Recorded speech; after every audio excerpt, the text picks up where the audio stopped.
Hi. I'm making this video because I thought it was time for me to come out of the clairvoyant closet. I've been a closeted clairvoyant person with a lot of spiritual gifts, and I believe now is the time that I should be sharing them. And I'm going to give you history of some of my gifts that I have. Some of my gifts, and then I'm still discovering them as time go on and the older I get. But I have spiritual gifts where I can hear people's thoughts, and it would scare people. And I wasn't trying to scare nobody. I didn't even know I was doing it. People would tell me, "Hey, you can hear my thoughts." They would tell me I'll give you an example. But anyway, I can hear people's thoughts. I can see things happen before they happen. I would know things without knowing how I know them. I would be able to control or nature. I'll explain that. It's not actually control. I used to ask, and the wind would respond. I would be able to communicate with trees. I know it sounds crazy. And again, people thought I was quirky, people thought I was kooky, but every time they was in trouble, I was number one. I was the first person people used to run to when they were in some kind of help spiritually, spiritual protection, spiritual guidance. They knew that I was blessed. I used to talk to God all the time, and I thought everybody could do that because I was talking to God a lot when I was a child, and I could hear God's voice as little as 5, 6, 7. And I would have conversations with God. I thought everybody did that. And it wasn't until I got older that I realized it was just me. Throughout my life, I've been saving people's lives like all the time. And I don't know if it was just me, but I could just be moving about my day and somebody would be in like life-threatening trouble, and I would save their life. This has been going on all throughout my life. If this happens to you, let me know, because this is another question that I'm having, because this happens to me a lot. I don't look for trouble. I just happen to come across people a lot, and I save people's lives a lot, and I just go on by my day like I did nothing.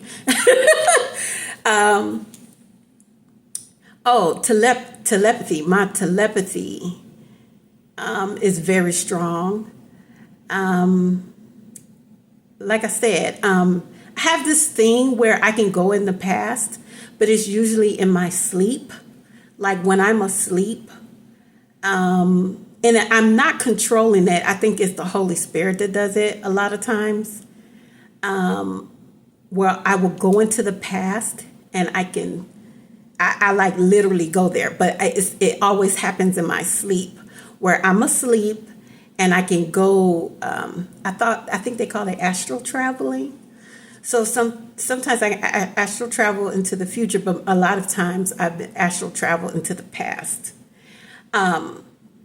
My memory has not been cleared out, and I think that's done for a reason, because God wants me to do certain things on this earth. So a lot of my past lives, I remember them all. I remember being in slavery. I remember being a queen in Ethiopia. I remember being a queen again in Egypt. I was a queen 2 times. And I also remember being in slavery. I said that one already. I remember living in Israel. I wasn't a queen or anything, but I remember living in Israel. As a matter of fact, when I visited Israel when I was 22, every time I went to sleep in Israel, I started having extreme vivid dreams. The dreams, I would astral travel in the past when I went to sleep when I was in Israel. And I had these vivid dreams, being at war and living in caves and starving and a lot of cannibalism was happening. We was at war with the Romans, and we were at war with them for years, and a lot of us was hiding in the caves, and they couldn't find us. And we were starving to death. I remember who I was married to, and a lot of these people that I was married to in the past, this one gentleman I was married to in the past, I met him again in this lifetime. But when I went to visit Israel and I had that dream and I astral traveled to the past, I was actually married to him in the past. And a lot of people that I know today, I knew these same people back in Jerusalem when we were at war with the Romans. I'll tell y'all about that. I had multiple dreams of being in multiple wars with the Romans.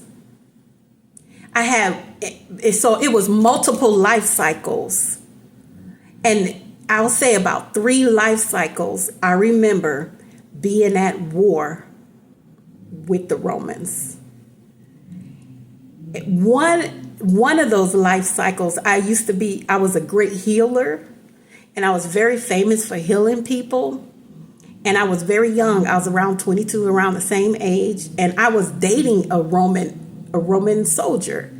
And he risked his life to drive his horse ahead of time to warn me that his people was coming. And I was like, I ain't leaving my house. This is my land. I ain't going nowhere. Anybody chasing me out. I was talking like that. And he was begging me. He begged me to leave.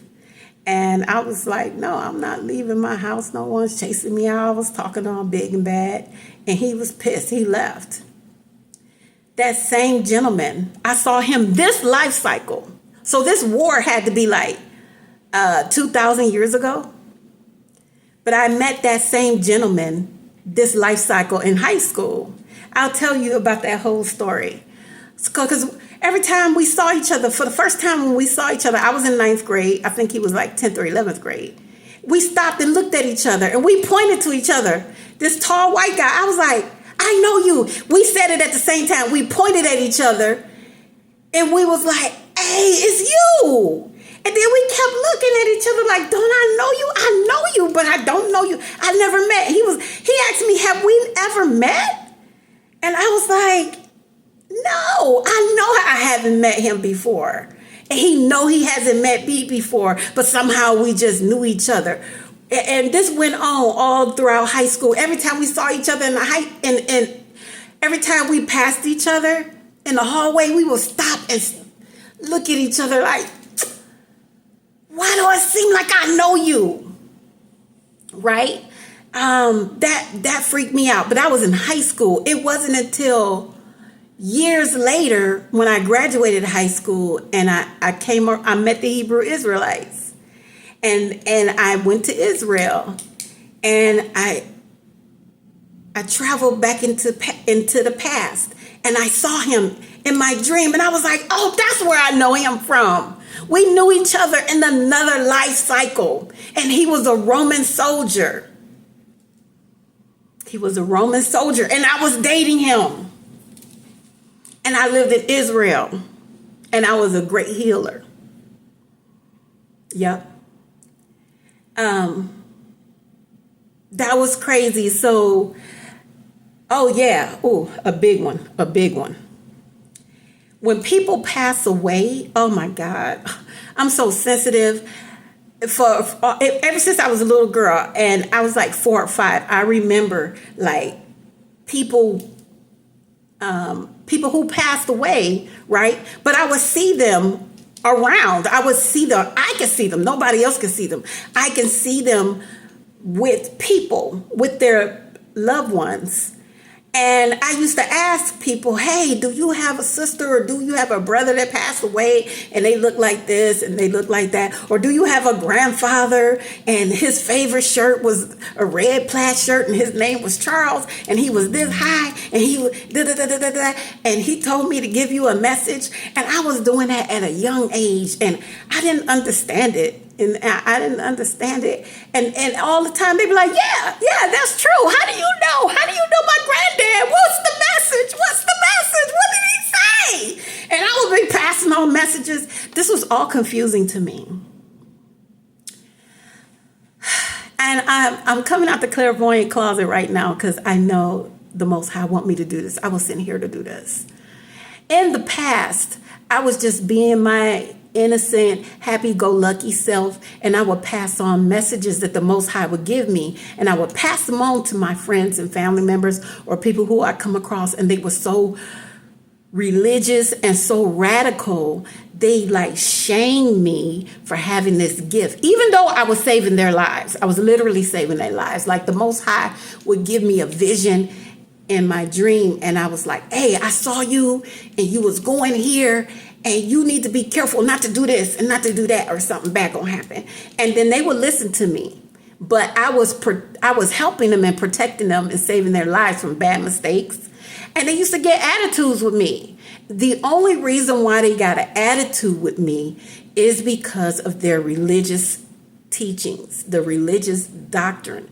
Y'all don't understand. Religion is not used in the way it was supposed to be used for. Religion has been used not to help people spiritually, not like it was used for. Religion used today to control people and to demonize people like me, demonize people like moi, to get people not to listen to people like us, to attack people like us. Saying that we're witches, soothsayers, and this and that and the other. These religions are extremely misogynistic, because I promise you, if I was a man and I said that God was giving me messages and visions and helping people, I would be praised. But because I am a woman and these patriarchal religions have been misconstrued and twisted all up to control people and make people hate women. So I used to be attacked so much that I prayed to God to make my gift go away, because my life was being threatened. Like people was threatening to unalive me, and they were calling me witches and stuff. It's mainly because I'm black, and number two, I'm a woman. So religion is being used as a tool to attack people like me. People that God entrusted with these gifts and who God entrusted to be his messengers. So you know that saying, don't take out the messenger. I am a messenger. It is my job and my portion, and I want very much to continue to help people, to continue to save lives, to continue to heal people, to continue to reveal things, that the Most High is using me, my voice, as a message. And I was sent here to do this. I remember being at home in heaven before I came here. Like I said, my memory wasn't wiped clean on purpose, because they want me to remember everything so I can do what I'm doing today to give y'all the message I'm supposed to be giving you. And I remember being at home. I remember being in heaven. And when we were in heaven, we didn't have no color. We didn't have a body. We didn't have a color. We were all the same. We were all these balls of light. I remember being in the sky in clouds, and we were very, very happy. And we were extremely ecstatic, extremely happy there. There was no pain. We didn't have no physical bodies. It was just nothing but pure joy and pure love and pure happiness. I remember having a best friend. And I'm going to tell you this story. I had a best friend, and we used to be together. We used to be with everybody. And we used to talk to each other, these balls of light. We were just balls of light, just consciousness beings. But we were light. We were just light. And I remember kind of vibrating, kind of bouncing around in heaven. And I had a best friend. I had a lot of best friends, but one was a really close best friend. And one day we both decided, we was like, let's go ask to be born. We want to go be born. I don't know why we kept saying that, but that was the phrase. I want to be born. I want to be born. And I was like, come on, we can ask together. So she and I both went and asked permission to be born. And right away they told her, yes, you can go. You can go be born. And she left. And I asked too, but they told me no. And I was so sad. This was the first time that I was in heaven and I was sad. I had never been sad before. I was so sad. I was mad. And then they told me, you have to wait 7 years. This is a good story, I'm going to tell you. They told me you got to wait 7 years. So I went back and I was sad. I waited 7 years. Then I went back and I asked them again. I was like, I want to be born. I want to be my best friend. We were supposed to go together. Da, da, da, da, da. And I just kept pleading my case. And they were like, no, you cannot go. And I was like, why? They didn't give me a reason why. They just said, no, you cannot go. The answer was just no. And then they were like, if you want to go, you can come back and ask again, but you have to ask in another 7 years. I was like, 7 years? What is this with this 7 years? Why 7 years times 7 years, another 7 years every time? I was like, I was so mad. I was frustrated. I was snapping off. And I was just upset. And I was sad waiting these 7 years every year. It was just sadness, just waiting for the next 7 years to come up. And I was just miserable. I was pissed. And I was like, I'm going to miss my friend. I miss my friend. I'm up here. I'm in heaven and she's on earth. She's been born and we were supposed to be together. And I was lamenting. So 7 years came the third time and I went back. I was eager. I was like, can I go this time? I waited 7 years. Can I go again? They said no. And I was like, They was like, you got to wait 7 years. I was like, why y'all keep doing this? I'm snapping. I'm in heaven, right? I was snapping. And I was just angry. I was like, 7 years, 7 years. What is this game y'all playing? What are y'all doing? This is pissing me off. I was very anxious. I was on the edge of my seat. I was anxious. I was just waiting for the next year to pass. This was the 6th year. It wasn't the 7th year yet. I was on year 6 and I went back to ask and somebody stopped me before I went to ask. And they said, hey, you cannot ask before the 7th year. I was like, why? Why? Why? And they was like, the rule is if you ask before the 7th year is up, that's an automatic no. But if you wait to the 7th year, then it's a possible yes. But if you will let you ask, if you want to, we'll allow you through and we will let you ask again. But you got to know it's an automatic no if you ask before time, before the appropriate appointed time. And I was like, damn, this is going on in heaven. Before I got here, before I got a body. Before I became a baby and was born. I was just like, so I waited to the next year, which was the 4th 7 year. And I waited and then I went in. By this time I had an attitude. And I asked them, and I was like, can I go and stuff like that? And I asked to go and they said no. And I was like, I know you ain't got to tell me. I got to wait another 7 years. I already know. So at that time I felt defeated. I was just like, I don't know. In my mind, I was thinking, well, what is it about me? Like, why can't I go? They're not giving me an explanation. They just said no and whatever. And so I just kind of like felt defeated and I kind of gave up.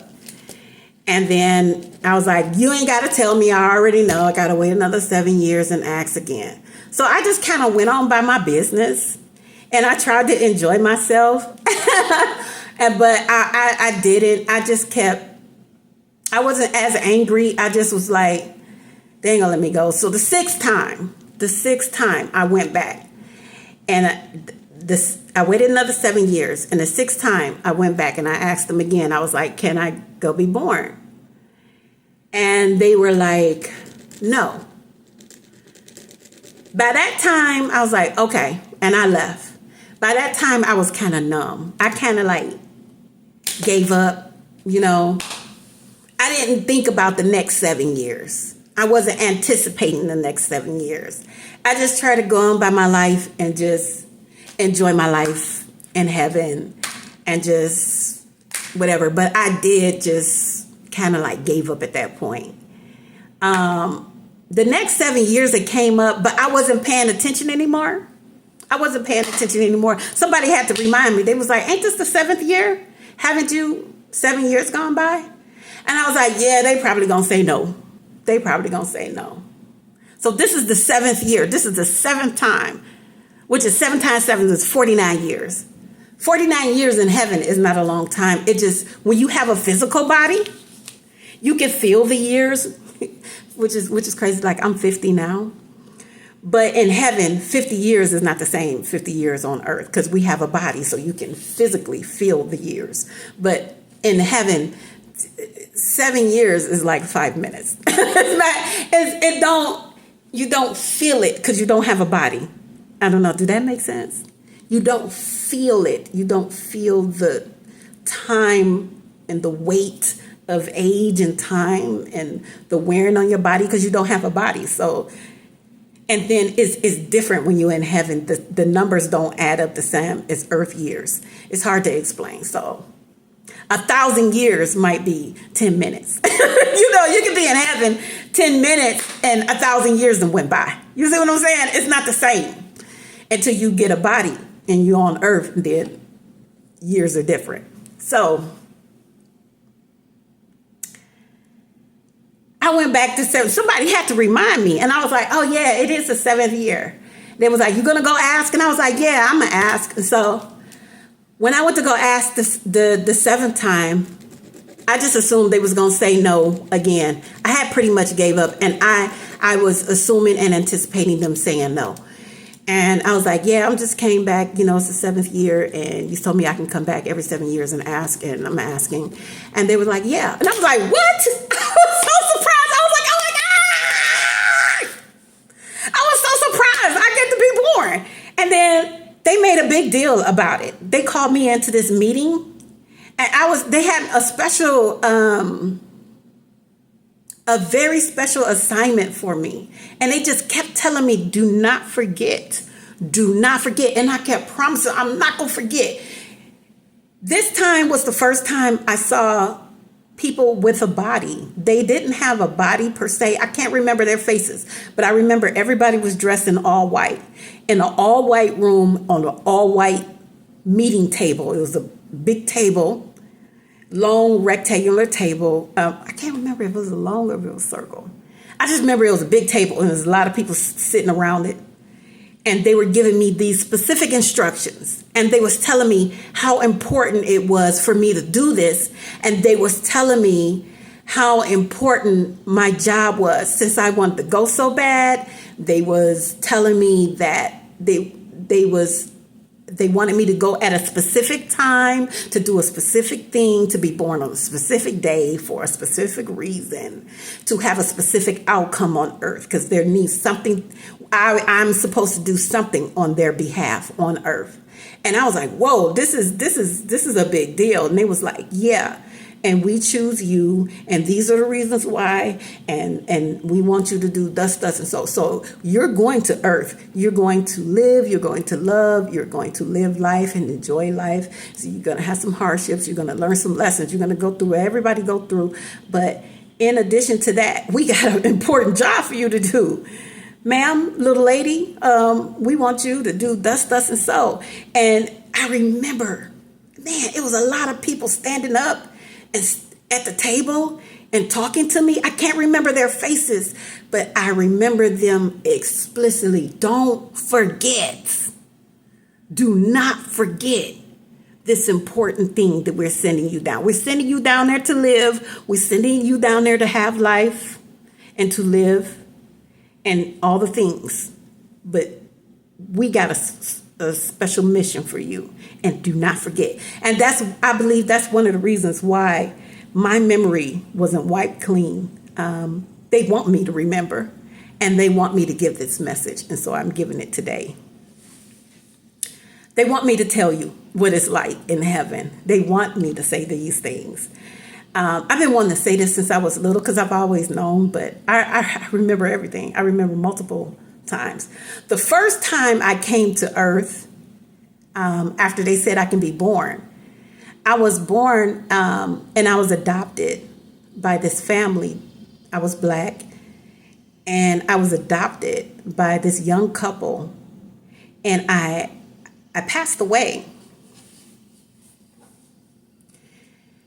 They had bought a house, and I was upstairs playing, and I looked out. It wasn't like a window screen on the window. And I think I was about, I don't know, I was little. I was like 6, 7, 8, 9, somewhere around that, 7, 8, 9. And I was just leaning, I was 6. I was leaning out the window, and I was just a kid. I was just like, ooh. And I was looking down, and I was just reaching my arm out and hanging out the window and just playing like kids do. We have no sense of danger or anything like that.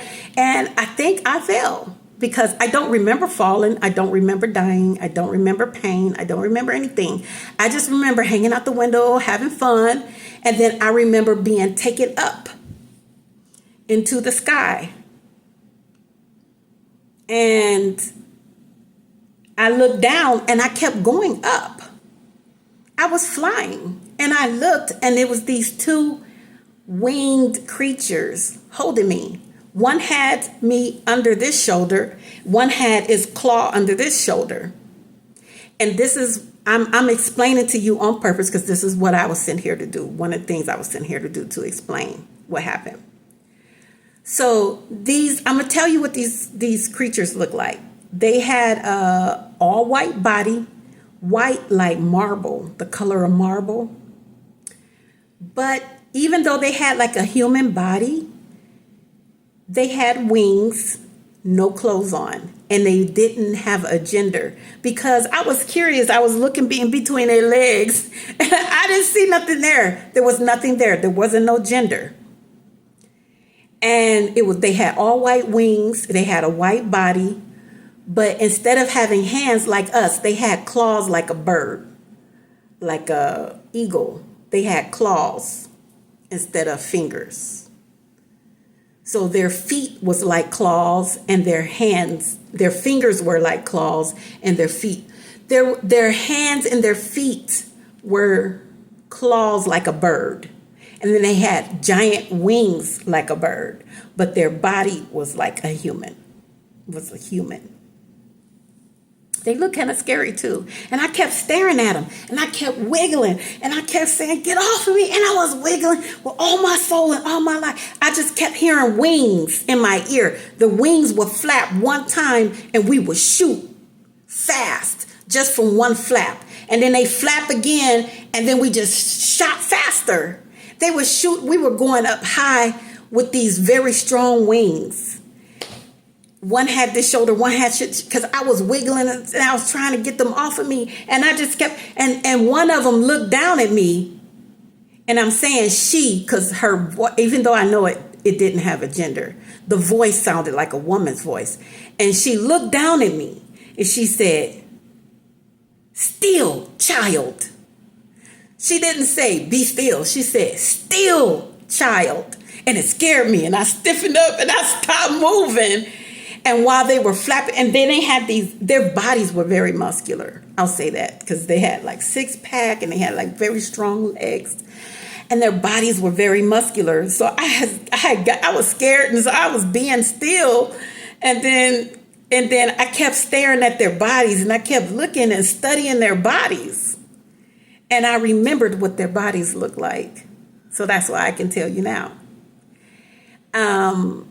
So I went home, and the reason why I had that experience was not for me, but it was for the parents. The parents were supposed to learn something about losing a child. And that was my reason for being born and my reason for having those parents and my reason for having a short life.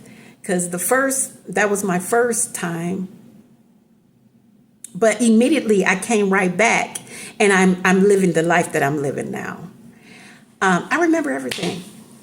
I remember, and this is going to reach the people that it needs to reach. This is going to reach the souls that need to hear it, because I know I'm not the only one. I'm not the only one living in the clairvoyant closet.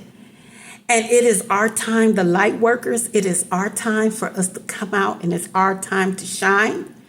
We all have our different roles to play, but those of us who have these powerful gifts and who are powerful healers, we supposed to be doing what we supposed to do. And if you're listening to my voice and you hearing my voice, and you can feel in your soul that you've been hiding to and you've been wanting to say something, I'm giving you the courage to do a video and upload it on YouTube.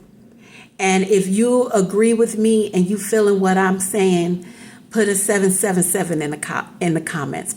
Type 777 in the comments, okay? And say whatever is on your heart to say. I want to hear what you have to say. I do not care. I'm at the point in my life, I'm 50. It took me a long time. I've had these gifts since I was 4, 5. I knew what God wanted me to do for a long time. But I've been discouraged from religious leaders, religious people. And they like, hey, sister, we don't talk to the dead. We don't conjure. I was like, I'm not conjuring up nothing. God gave me this gift. I'm innocent. And so it did scare me. And then people did threaten my life. I'm at the point now where I just know it's time and I don't care anymore. I'm not here to please. I'm not a people pleaser anymore. I used to be. I used to be a bad people pleaser. And I used to care what people think. And now I don't. I don't care what people think. I don't care what people say. If anybody say anything negative in the comments, I don't care. One thing I know about God is he don't play about me. Everybody, no matter what they think about me, if they're family, if they're friends, if they're my son, if they're my daughter, if they're my mother, my close friend, one of my exes, it doesn't matter what somebody think of me. They can think very little of me and they can look down on me. But one thing I do know, God don't play about me. Everybody who has come up against me have been destroyed, and I didn't have to do anything. Because when you come against me, one of the messengers, what you're doing is intervening on God's plan. You can't eliminate me. You can't attack me and stop me from doing what he sent me here to do. You don't know my relationship with the Most High. You don't know who I am and what I'm supposed to do in our relationship and my job here on earth. You don't get to determine who I am and what I'm supposed to be doing. It's not between you. It's between me and the Most High. And the promise I made to him when I came here and they told me, you don't forget. They made sure I kept all my memories of past lives. I got all kind of powerful things I could do.